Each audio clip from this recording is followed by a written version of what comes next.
வணக்கம். இது பிராண்டி செய்திகள். தமிழகத்தில் பொங்கல் கொண்டாட்டங்கள் ஒருபுறமென்றால், அரசியல் களத்தில் இப்போது ரூபாய் நோட்டு யுத்தம் தொடங்கியுள்ளது. மக்களுக்கு பொங்கல் பரிசாக 3000 ரூபாய் கொடுத்த கையோடு, டாஸ்மாக் வாயிலாக 518 கோடி ரூபாயை திரும்ப பெற்றதா திமுக அரசு?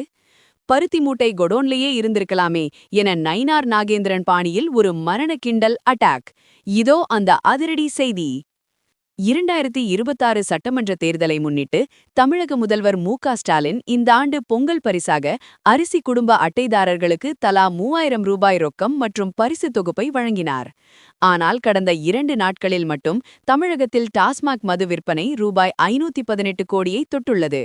இதனை சுட்டிக்காட்டி பாஜக மாநில தலைவர் நயினார் நாகேந்திரன் இன்று ஜனவரி 17 அறிக்கையொன்றை வெளியிட்டுள்ளார்.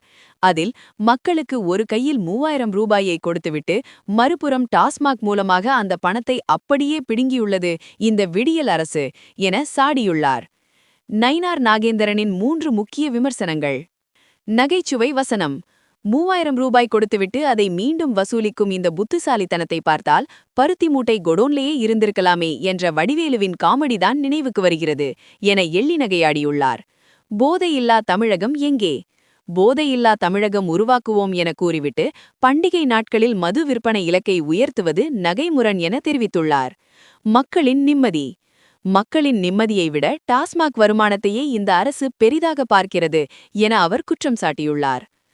பொங்கல் பரிசு பணம் நேரடியாக டாஸ்மாக் கல்லாவிற்கு சென்றது குறித்து எதிர்க்கட்சிகள் எழுப்பும் இந்த கேள்விகளுக்கு திமுக தரப்பிலிருந்து என்ன பதில் வரப்போகிறது? 2026 தேர்தல் களம் இப்போதே அனல் பறக்க தொடங்கிவிட்டது. இது குறித்த கூடுதல் அப்டேட்டுகளுக்கு தொடர்ந்து இணைந்திருங்கள். இது பிராண்டி செய்திகளுக்காக உங்கள் லேகா.